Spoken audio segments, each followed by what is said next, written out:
What's up, you guys? It's be your boy Scotty, and you're watching the 12th installment of My Perspective. What's up, you guys? As you can see, I look a mess, but I'm about to take a bath. So before I decided to take a bath, I decided to go ahead and do a My Perspective video. So basically what happened was, I did my Ex Scotty video late last night, and I tried to edit it last night with my new computer, but I do not know what the fuck I'm doing. It's going to take me a while before I learn how to edit, but whatever. I wasn't even going to do a My Perspective video today, but since, you know, after I watched the Scorpion show, I was watching the Scorpion show, I was like, well, you know what, I'm going to take a bath after I watch Kevin and McKill. So I was watching the Scorpion show, and they were talking about Chris Brown and whatnot. And I just, you know, that compelled me to, you know, come out and say what I want to say about the situation, because I had my own opinion, but I didn't want to say nothing. But since everybody else stating how they feel about things, you know what I'm saying, I just felt like I should come out and say what I want to say about it. So, you know, it is what it is. So, I'm just gonna go on to start off with the big shit, which is the Chris Brown and Drake stuff, and you know, that's the main thing that I was looking at from Kevin and McKill, because I was really interested to hear what they had to say. And you know, I respectfully disagreed with what they were saying. I agree with some of it, but some of it I didn't agree with. Now, this is all I got to say. And I know Ashley Shy Miller did a video on Chris Brown and Drake, but I haven't seen hers yet, and I will be watching hers later. But let me tell y'all how I feel about this whole thing. And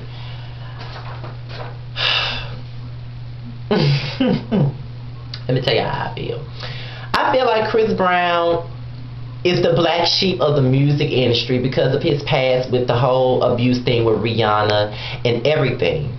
And you know, just like Kevin and McKill said in their video, Chris Brown is always into some drama all the time. But sometimes it doesn't even be him that start, you know, he doesn't always start the drama. Sometimes the drama comes to him. And I think that sometimes people pick on Chris Brown because they know that he's easily to respond to everything, and he's easy to do this and he's easy to do that. He's easy to give people a reaction when he doesn't have to give them a reaction. Like, say for instance, I think that Chris Brown has a huge chip on his shoulder because of the whole Rihanna scandal and because of the physical abuse charges and this and that. And because he went through all of that, everybody still holds a grudge against him, and he's the brunt of everything. So he's an easy target to pick on because he's also, you know, he's a young entertainer. He has a bad temper problem, obviously, and everybody wants to pick on him. And, you know, just like, you know, like the Miranda Lambert thing, people felt like he shouldn't have responded, but the bitch started with him, you know, even though she started with him at the same time, in a way he shouldn't have responded. But sometimes people get sick of that shit, you know what I'm saying? Like, how many times can you pick on one motherfucking person? You know, sometimes people feel like they have to stand up for themselves. Time and time again, in recent situations, I felt like Chris Brown should have stood up for himself. I'm sorry, but if Miranda Lambert would have came at me sideways, y'all would have called me ignorant and everything, but I would have stood up for myself, and I would have responded too. I'm just saying, especially if I was the type of person that Chris Brown was, that was being ridiculed all the time, and for every little thing that he does, he's getting ridiculed about it. You know what I'm saying? And it doesn't help that he responds to it all the time. You know, you don't have to respond to everything all the time, but sometimes it just seems like people just pick on a motherfucking boy. You know what I mean? And for Drake, out of all people, to hit somebody with a fucking champagne bottle, what type of shit is that? And my thing is that everybody want to go in on Chris Brown about it, but I don't see many people talking about Drake and what the fuck he did. He's the one who threw the damn bottle. And yes, Chris Brown and Drake was going back and forth, but everybody going in on Chris Brown for going back and forth. If a motherfucker say something, put yourself in those type of situations. If a motherfucker say something to you, you're not going to sit there and take no shit from nobody. Because I ain't going to lie to you. If a motherfucker says something to me out the way, and we in a club and we talking, and I'm not bothering nobody, and I'm trying to have me a good time, you know what I'm saying, I would have said something back too. That's just human nature, and that's just the type of person that I am. And I just feel like people just constantly pick on Chris Brown because he's a quote-unquote woman beater, and because he has a bad temper, and everybody knows that when you say something to him, he gonna respond. He gonna get his ass up on Twitter and you know, and ran on Twitter and delete it, just like he did with the whole Raspy thing. Raspy putting out books and shit, and he decided that he wanted to respond to it, which was, and that was a situation that's something that really didn't need a damn response. Because if that shit ain't true, then you don't need to respond to it. You only bring more attention to yourself when you respond to it. But I'm not saying that Chris Brown is innocent either, because he isn't. I mean, first of all, if it is about Rihanna, who gives a fuck about that? Who gives a fuck about her? You know what the fuck I mean? Like, who the fuck cares about Rihanna? I mean, I don't like Rihanna, but her pussy must be off the chain for motherfuckers to be fighting over her. And Drake ain't nothing but a pussy anyway, because why is he throwing champagne bottles in the club? Like, what type of back and forth did they fucking get into for a champagne bottle to be fucking thrown? Like, I don't understand it. I just don't understand it, and I'm not really, I really didn't want to speak on the shit because, you know, different stories been coming out. Like, it was a story about Chris Brown sending him a champagne bottle, and they get into an argument, and then they go back and forth. Then they say Meek Mill hit him with the champagne bottle. Then Chris Brown say Meek Mill ain't had nothing to do with it. I mean, it's just so many different stories going around. So as of right now, I honestly don't have an opinion on it. But my whole thing is that Chris Brown was injured, and so was other people. And for him to get the blame for this shit, all because, you know, lately he always in the media all the time, but he was the one that got hurt. I'm not here for that shit. I'm sorry. Yes, Chris Brown does put himself in the media a lot, and he's always in drama. But sometimes he don't even start the drama. Sometimes people do be picking at Chris Brown sometimes. And I know some people might comment up under the videos and call me ignorant for even saying, you know, being on Chris Brown's side on certain things.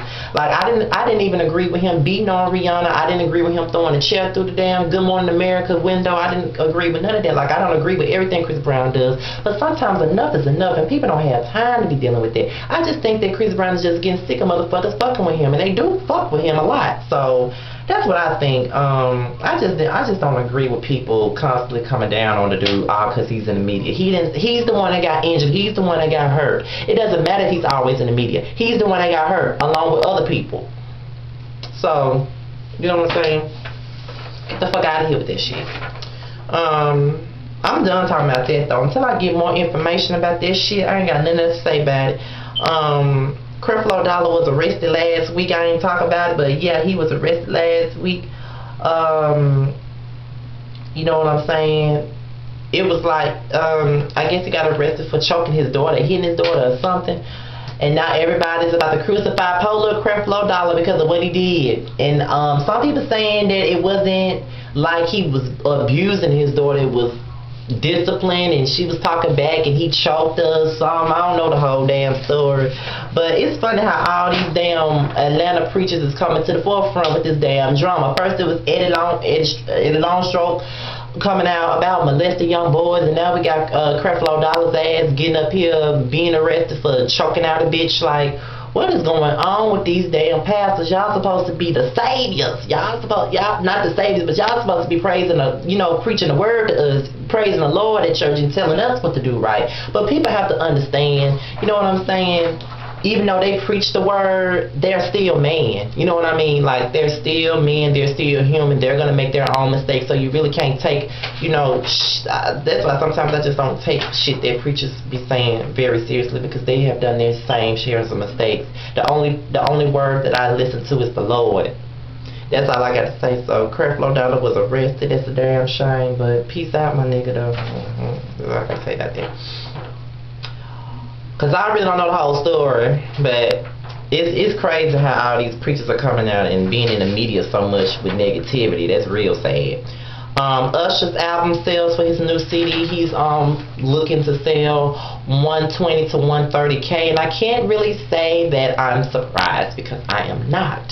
Yes, those sales are very low compared to his last whack-ass CD, which was Raymond vs. Raymond, but this CD takes the cake. This CD has to be the worst one he's ever put out in mankind. I don't know what has happened to Usher. I feel like he's a sellout, mainly because he's doing all of these pop records, and he's just abandoning his urban audience. And it's just sad to me that he's doing it, and it's like he's trying to keep up with the Chris Browns and shit, and he just needs to remain Usher. I mean, nigga, you in your mid-30s.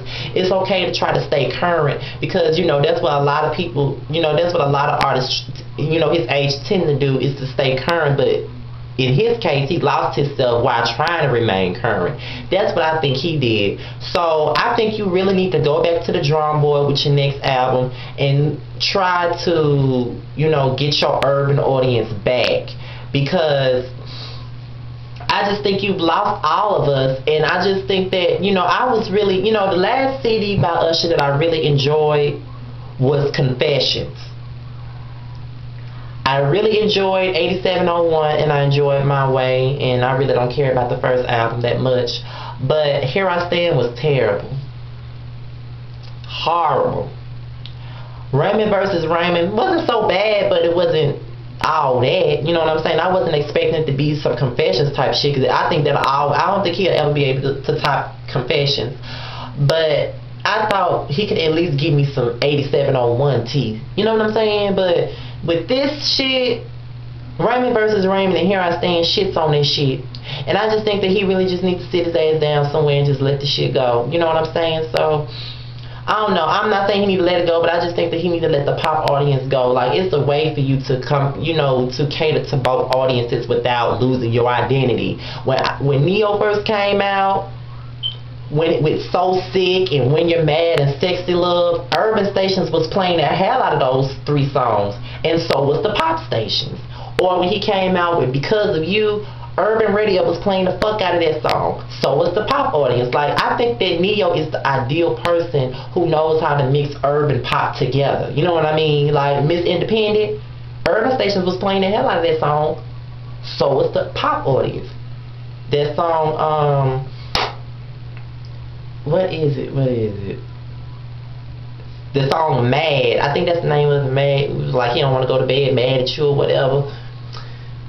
That urban radio plays the fuck out that song, and so did pop. So it's the way for you to have, if you want to be a pop artist and you want to be urban, just be urban pop and be able to mix the shit up together so both audiences can be happy. And that's why Usher is falling right now. Let's see. Hollywood Exes. That show is coming to VH1 later this month, and I'm telling you now that I will be reviewing that show. All I need is a trailer for it, but I will be reviewing it. Like, VH1 is basically my favorite station for reality TV, because Bravo really doesn't do it for me anymore. Like, Real Housewives of Atlanta was terrible. Real Housewives of New Jersey even shitting on Real Housewives of Atlanta, and Real Housewives of NYC starting off on a, you know, okay. It's not really something I'm kind of excited about, because, you know, I was only excited because it was Ramona, you know, because I love her. But do I see myself constantly reviewing that show the whole season? I got a feeling that I'm not, because I stopped in the mid-season last time. But I don't know. I'm going to try to give it a chance. But I'm going to watch Hollywood Exes. It seems like it's going to be a little bit more positive show. It's going to be less fighting, like you know, Love and Hip Hop or you know, basketball wise. But I think it's going to have drama, but it won't be some ratchet drama, the drama that I like to see. You know what I'm saying? So, yes, I'm going to watch it, and be sure to look out for reviews on it from me, Closet Freak, and Forest Rocks. I know Closet Freak and Forest Rocks are the main two people that I've discussed that with. They will be doing reviews on Hollywood Exes, and I suggest that you watch all three of us. And that brings me to my next thing about my show. I'm going to be doing some possible changes to the show. You have the X Scotty segments. You have this segment, which is my perspective. Those are two. You got the reality show segments. You got my testimony, which I need to start back doing a little bit more. You have the Bitch Are You Serious? And I was talking to one of my cousins yesterday on the phone, and we was discussing my channel, and we decided, you know, we was talking about other things that I can come up with as far as, you know, making my audience a little bit more bigger. Like, do something like the fashion police, like when people be at the award shows and do the red carpet. I'm not really into fashion, but what I was going to do is I was going to bring my cousin and my best friend on for that particular segment. You know what I'm saying? Not by themselves, but I was going to be the main host, and I was going to bring them on as co-hosts just for that segment, that, you know, itself. I was going to talk about, you know, there's a lot of other things that I want to do, but I'm going to stay the same. Like, as far as the editing of the videos, I just got another computer, as you all know, and I'm trying to do better. Like, you know, when y'all first started seeing my videos, I had a theme song and everything, but when my camera gave out and the movie maker that you know, the program that I was using at first really wasn't letting me, you know, incorporate my theme song, and with the camera that I'm using now, which is my Kodak, it really didn't work with that one. So You know, now it works with the movie maker that I'm using now, but I don't know how to use it yet. So I got to figure out how to use it, and it's going to be looking better as far as I'm concerned. Another thing that I want to talk about is that my love for the YouTube people that I fucks with. You know what I'm saying? You know, Closet Freak, she sent me a DM, I think it was one day this week, and she was really telling me that I had a good heart because of the simple fact that I was retweeting her stuff and whatnot. And you know, it's true. As hard and tough and hardcore as I can be on these videos, I am a good-hearted person, and I just want to see everybody on YouTube shine. And I'm just that type of person. I don't mind sharing the spotlight with anybody. I don't mind sending my subscribers, you know, to other people's channels, because I know, you know, there's way more than me on YouTube. You know what I'm saying? So I don't mind doing that. I just think that it's okay to show love to other people. You know what I'm saying? I don't see it as competition. You know, the people that I, you know, send the love to, you know, we do the same type of, you know, we do the same type of channels. You know what I'm saying? Like, you know, we talk about reality shows. Some of us do advice columns and this and that. You know what I'm saying? So, you know, we all do the same shit, and I just think that it's imperative that I show everybody love, because, you know, I would want the same being done for me. I'm just that type of person. I don't mind doing it. So with that being said, before I talk about my last topic, I just want to send a shout out to all those people that I always send love to regularly on Twitter and YouTube. I just want to shout y'all out. I know sometimes I be forgetting some of y'all names because there's so many of y'all that I be showing love to, but let's just pray that I remember everybody. So I'm going to start off with my girl Delicious Queen 83, much love from KY, Closet Freak, Forest Rocks, Guy That Brunch, I'm the Realist, Ashley Shy Miller, Kid Star 88.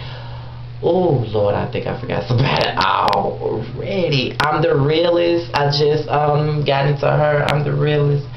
And love for Angie B. He does, you know, he's a writer. He has his own little gay and lesbian soap opera called The Rainbow Connection.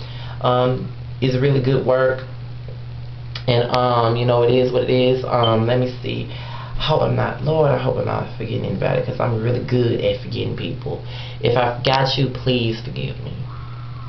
Oh, Boy Dashing. I don't know how I forgot about him. But other than that, I hope I did not forget anybody else as far as I'm concerned. But I just want to let y'all know that I love y'all, and I'm always going to support you guys in everything y'all do. Everything y'all do. Let's see. Before I go, I just want to say rest in peace to Yvette Wilson. She died last night of cervical cancer, and she played Andell on both Moesha. She's best known for her roles as Andell on both Moesha and The Parker. She died from cervical cancer at the age of 48. We all are gonna miss Andell. She was so funny, and she was one of my favorite characters on both The Parkers and Moesha as a child. So I love me some Yvette Wilson. Rest in peace. And that's all I got to say. I'm going to talk about the R. Kelly tax evasion thing on my next My Perspective, which would be probably next week. And so let me go on and take me a little bath or whatever. And when I get done take my bath, I'm going to do another video. But y'all don't know what video that's going to be about. Y'all won't see that video till next week. But I'm going to go ahead, take my bath or whatever, and get on with my day. I hope y'all enjoyed the video. Make sure y'all follow me on Twitter and email me at xscotty. And you know, peace and blessings to everybody. And it is what it is. And I'm out of here, you guys. Let me freshen myself up and get ready to do yet another video today. Peace.